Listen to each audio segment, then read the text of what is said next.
जय हिंद दोस्तों, आपका स्वागत है आपके अपने चैनल अमेजॉन स्टडी पॉइंट पर। आज हम साइंस के टॉप 25 क्वेश्चन का पार्ट 2 देखेंगे। इसमें हमने सभी क्वेश्चन प्रीवियस ईयर लिए हैं जो आपके आने वाले यूपी पुलिस कांस्टेबल एग्जाम के लिए बहुत ही ज़्यादा इंपॉर्टेंट है। तो आप इस वीडियो को शुरू से लेकर अंत तक जरूर देखें और हमें यह जरूर बताएं कि आपको वीडियो कैसे लगी। आपके इन 25 क्वेश्चन में से कितने नंबर बन रहे हैं। तो चलिए शुरू करते हैं। अगर आपको वीडियो अच्छी लगे तो हमारे चैनल को सब्सक्राइब करें ऐसी वीडियो आगे पाने के लिए। आपका प्रश्न नंबर 1 है, सर्वोत्तम विद्युत चालक है। सर्वोत्तम विद्युत चालक है। आपका सही जवाब है ऑप्शन डी, चांदी। सर्वोत्तम विद्युत का चालक है चांदी। डिटेल में देखें। ऐसी धातुएं जिसमें ऊष्मा और विद्युत का प्रभाव आसानी से होता है। ऐसी धातुएं जिसमें ऊष्मा और विद्युत का प्रभाव आसानी से होता है सुचालक धातुएं कहलाती हैं। चांदी विद्युत का सर्वश्रेष्ठ सुचालक है। चांदी विद्युत का सबसे अच्छा सुचालक है, यह आपको ध्यान रखना। धातुओं की विद्युत चालकता के अनुसार घटता क्रम ये इस प्रकार है। देखिए, सबसे ज्यादा चांदी सुचालक है, फिर तांबा, फिर एल्युमिनियम, टंगस्टन। चांदी, तांबा, एल्युमिनियम, टंगस्टन। सर्वोत्तम विद्युत चालक है चांदी, ये आपको ध्यान रखना है। यहाँ पर आपका ऑप्शन डी सही जवाब है। सर्वोत्तम विद्युत चालक है चांदी। दोस्तों, हम बार बार इसलिए रिपीट करते हैं कि आपको तुरंत याद हो जाए। प्रश्न नंबर 27, सौर ऊर्जा का स्रोत है। सौर ऊर्जा का स्रोत है। सही जवाब है ऑप्शन ए, नाभिकीय संलयन। सौर ऊर्जा का स्रोत नाभिकीय संलयन है। देखिए दोस्तों डिटेल में, सौर ऊर्जा का स्रोत नाभिकीय संलयन है। जब दो हल्के नाभिक संलित होकर एक बड़े नाभिक का निर्माण करते हैं, जब दो हल्के नाभिक मिलकर एक बड़े नाभिक का निर्माण करते हैं, तब यह प्रक्रिया नाभिकीय संलयन कहलाती है। इस प्रक्रिया में अपार ऊर्जा विमुक्त होती है।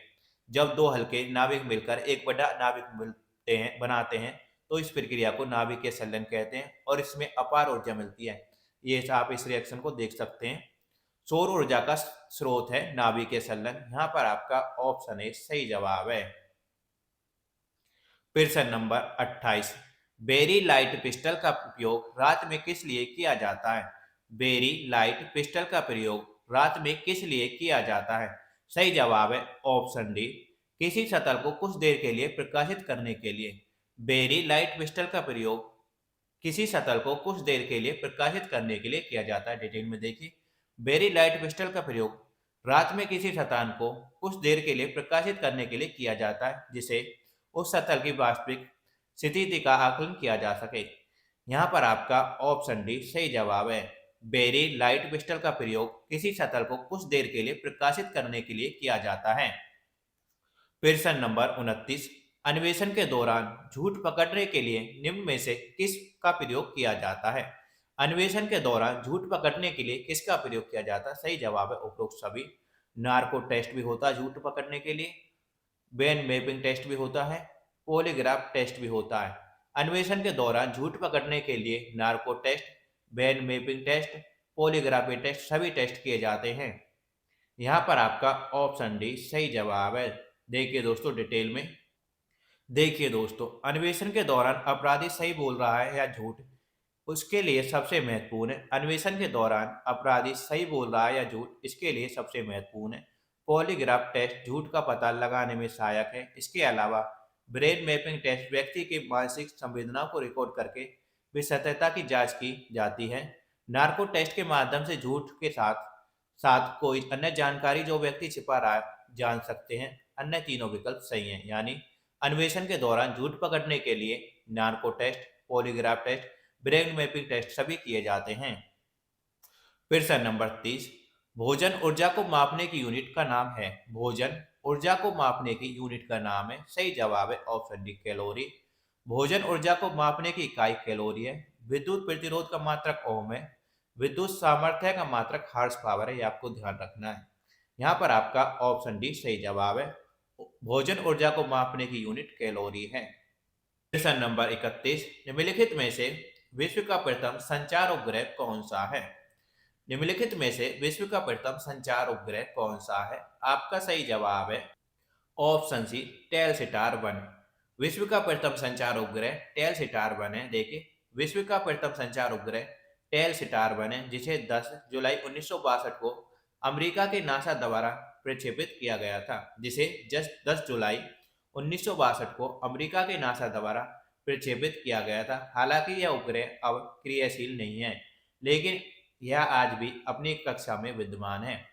विश्व का प्रथम संचार उपग्रह टेलस्टार 1 है। यहाँ पर आपका ऑप्शन सी सही जवाब है। प्रश्न नंबर 32, इनमें ध्वनि की गति सर्वाधिक होती है। ध्वनि की गति सबसे तेज किसमें होती है? सही जवाब है ऑप्शन डी, बर्फ में। ध्वनि की गति सर्वाधिक होती है बर्फ में। इन ऑप्शन में से ध्वनि की चाल माध्यम की प्रकृति पर निर्भर करती है। ध्वनि की गति ठोस में सर्वाधिक तथा गैस में निम्न होती है। आपको ध्यान रखना, ध्वनि की गति ठोस में सर्वाधिक तथा गैस में निम्न होती है। विभिन्न माध्यमों में ध्वनि की चाल आंकी गई है। देखिए दोस्तों, एल्युमिनियम में ध्वनि की चाल 6420 मीटर पर सेकंड है। कांच में 5640 मीटर पर सेकंड है। आप वर्क में ध्यान रखना 4000 मीटर पर सेकंड है। वायु में 332 मीटर पर सेकंड है, इसे जरूर याद रखना। और निर्वात में 0 है। ध्वनि की चाल निर्वात में 0 होती है। वायु में 332 मीटर पर सेकंड होती है। एल्युमिनियम में 6420 सर्वाधिक है। यहाँ पर आपका ऑप्शन बी सही जवाब है, ऑप्शन के हिसाब से। प्रश्न नंबर 33, किस उपकरण का उपयोग मानचित्र पर दूरी मापने के लिए होता है? किस उपकरण का उपयोग मानचित्र पर दूरी मापने के लिए होता है? सही जवाब है ऑप्शन डी, ओपिसोमीटर। ओपिसोमीटर का उपयोग मानचित्र पर दूरी मापने के लिए होता है। मानचित्र पर दूरी मापने के लिए ओपिसोमीटर का प्रयोग किया जाता है। इसके अंत में एक छोटी दांतेदार पहिया और एक असंकित डायल डायल लगा होता है। इस पहिए को रेखा पर चलाया जाता है। दूरी ज्ञात करनी होती है। दांतेदार पहिया द्वारा चली गई दूरी को माप द्वारा ज्ञात कर लिया जाता है। इसे कर्वीमीटर या मेलोग्राफ भी कहा जाता है। मानचित्र पर दूरी मापने के लिए ओपिसोमीटर का प्रयोग किया जाता है। यहाँ पर आपका ऑप्शन डी सही जवाब है। ओपिसोमीटर को ही कर्वीमीटर या मेलग्राफ भी कहते हैं, मेलोग्राफ भी कहते हैं। 34, प्रश्न नंबर 34, पलायन वेग किसे कहते हैं? पलायन वेग किसे कहते हैं? सही जवाब है ऑप्शन बी, वह वेग वह वेग जिसे उपग्रह पृथ्वी की गुरुत्वीय शक्ति में बाहर निकल जाएगा। देखिए दोस्तों डिटेल में, वह वेग जिसे किसी पिंड को फेंकने पर वह पृथ्वी के गुरुत्वीय क्षेत्र से बाहर निकल जाए, पलायन वेग कहलाएगा। पलायन वेग कितना हमारा 11.2 किलोमीटर पर सेकंड, 11.2 किलोमीटर पर सेकंड है, ये आपको ध्यान रखना है। पृथ्वी का पलायन वेग 11.2 किलोमीटर पर सेकंड है, ये आपको ध्यान रखना है। यहाँ पर आपका ऑप्शन बी सही जवाब है। पलायन वेग किसे कहते हैं? वह वेग है जिसे उपग्रह पृथ्वी की गुरुत्वीय शक्ति से बाहर निकल जाए। प्रश्न नंबर 35, निम्नलिखित में से वायुमंडल में कौन सी गैस नहीं पाई जाती? निम्नलिखित में से वायुमंडल में कौन सी गैस नहीं पाई जाती? सही जवाब है ऑप्शन डी, कैलोरीन। कैलोरीन वायुमंडल में नहीं पाई जाती। पृथ्वी के चारों ओर सैकड़ों किलोमीटर की मोटाई में लपेटने वाले गैसीय आवरण को वायुमंडल कहा जाता है। इसका संगठन निम्न प्रकार है, जो आगे दिए गए हैं। देखिए दोस्तों, वायुमंडल में नाइट्रोजन सबसे ज्यादा है, 78.08%। ऑक्सीजन 20.90% है। आर्गन 0.93% है। कार्बन डाइऑक्साइड 0.03% है। नियोन 0.0018% है, ये आपको ध्यान रखना है। इसके अलावा मीथेन, क्रिप्टन तथा जेनॉन अत्यंत अल्प मात्रा में पाए जाते हैं, ये आपको ध्यान रखना। आपको ध्यान रखना, वायुमंडल में सबसे ज्यादा नाइट्रोजन 78.08% पाई जाती है। ऑक्सीजन 20.90% पाई जाती है। आर्गन, आप इन्हें तो ध्यान रखना ही, आर्गन 0.93%, कार्बन डाइऑक्साइड 0.03% पाई जाती है। प्रश्न नंबर 36, प्रकाश की तरंग का सिद्धांत किसने प्रतिपादित किया? प्रकाश की तरंग का सिद्धांत किसने प्रतिपादित किया? देखिए दोस्तों, इसका जवाब इनमें से कोई नहीं है। न्यूटन के समकालीन विद्वान हाइजेन ने सन 1678 में प्रकाश के तरंग सिद्धांत का प्रतिपादन किया, यह आपको ध्यान रखना है। यह यहाँ पर ऑप्शन में ही नहीं है। प्रकाश की तरंग का सिद्धांत हाइजेन ने दिया था, यह आपको ध्यान रखना है। प्रश्न नंबर 37, कौन सा भारी जल है? सही जवाब है ऑप्शन ए, ड्यूटेरियम। ड्यूटेरियम भारी जल है, ड्यूटेरियम। इसका सूत्र है D2O, ये आपको ध्यान रखना है। हाइड्रोजन के समस्थानी ड्यूटेरियम ऑक्साइड D2O को भारी जल के नाम से जाना जाता है। इसका प्रमुख उपयोग परमाणु नाभिकीय संयंत्रों मंदक के रूप में होता है, ये आपको ध्यान रखना। परमाणु नाभिकीय संयंत्रों में मंदक के रूप में होता है D2O का प्रयोग। प्रश्न नंबर 38, जब किसी पदार्थ का तापक्रम बढ़ता है तब उसके अणुओं के मध्य गतिज ऊर्जा के मान पर क्या प्रभाव पड़ेगा? जब तक जब किसी पदार्थ का ताप बढ़ता है तो उसकी गतिज ऊर्जा पर क्या प्रभाव पड़ेगा? सही जवाब है ऑप्शन ए, बढ़ता है। जब किसी पदार्थ का ताप बढ़ता है तो उसकी गतिज ऊर्जा का मान भी बढ़ता है, आपको ध्यान रखना। जब किसी पदार्थ का तापक्रम बढ़ाया जाता है तो उसके अणुओं के मध्य गतिज ऊर्जा बढ़ता है, ये आपको ध्यान रखना। यहाँ पर आपका ऑप्शन ए सही जवाब है। क्वेश्चन नंबर 39, तारापुर में भारत का प्रथम परमाणु रिएक्टर स्थापित किया गया, उसका नाम था। तारापुर में भारत का प्रथम परमाणु रिएक्टर स्थापित किया गया, उसका नाम था।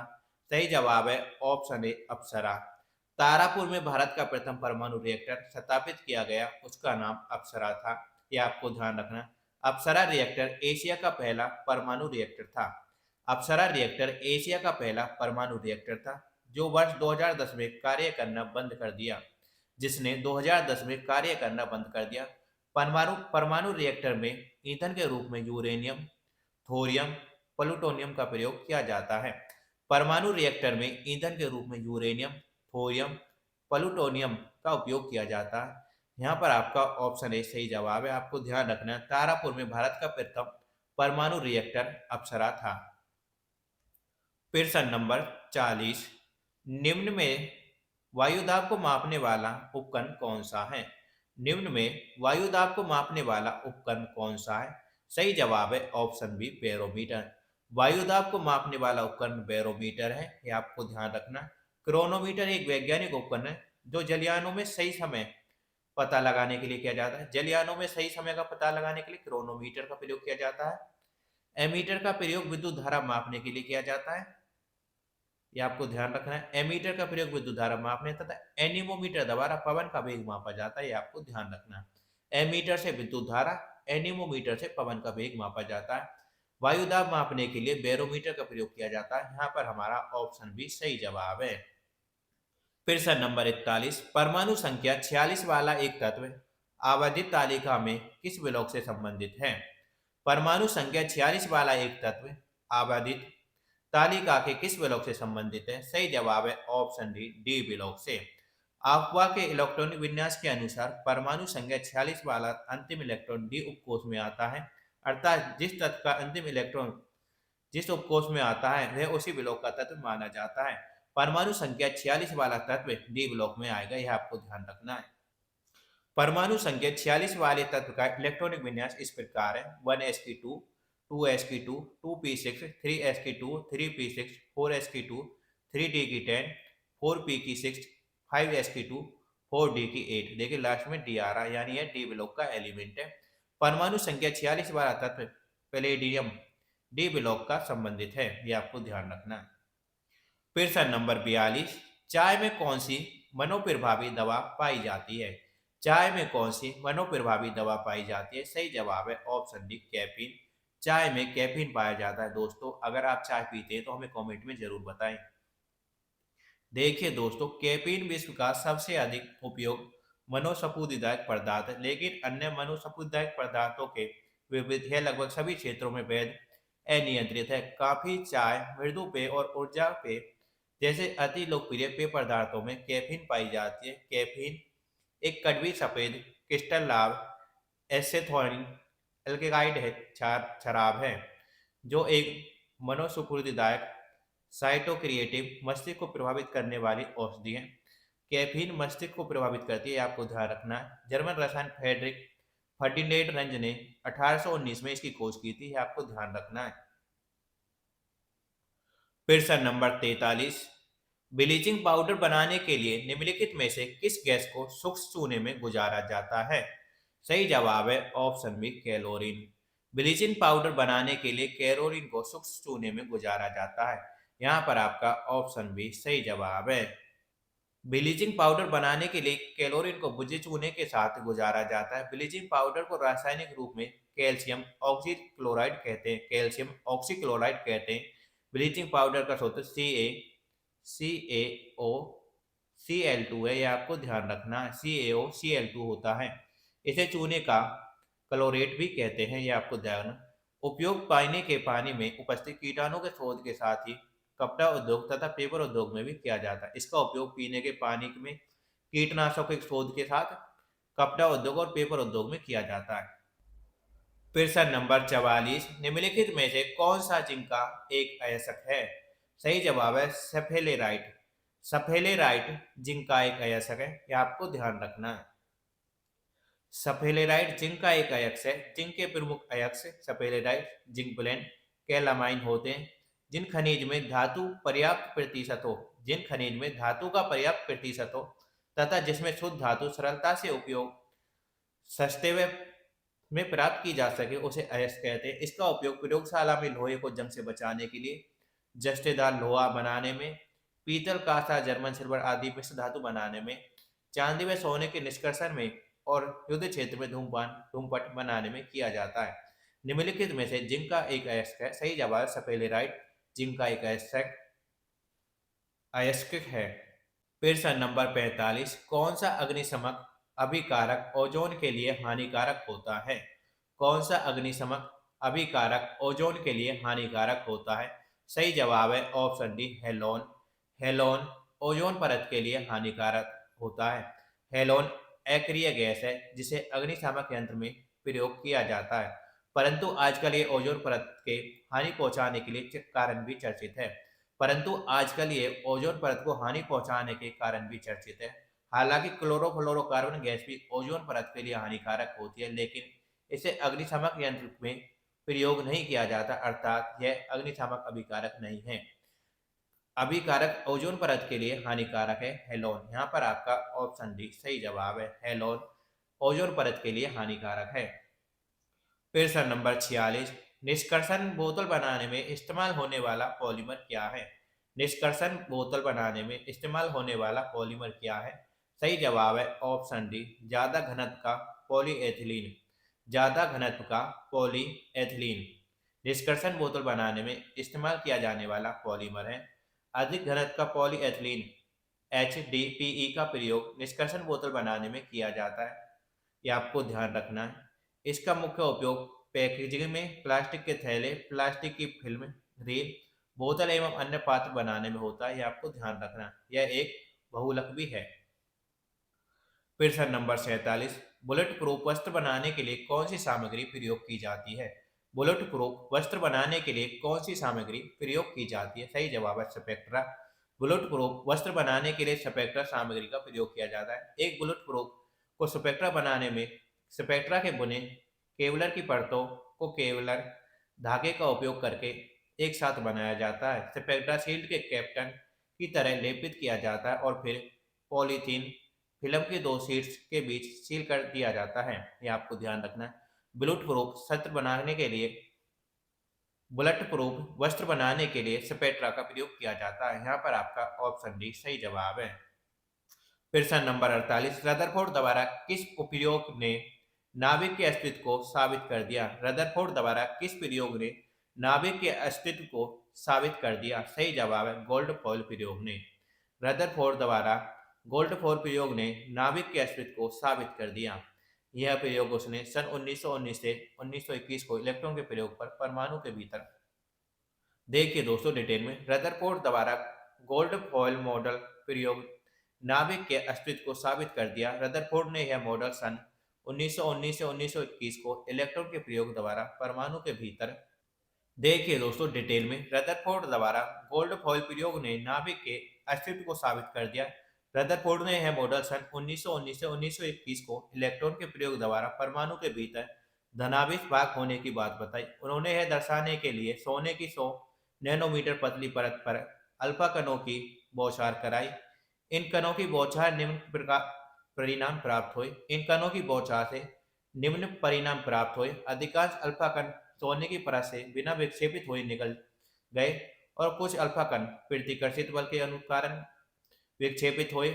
इसे पता चलता है कि परमाणु के मध्य धनाभित भाग पाया जाता है जो नाभिक में स्थित होता है।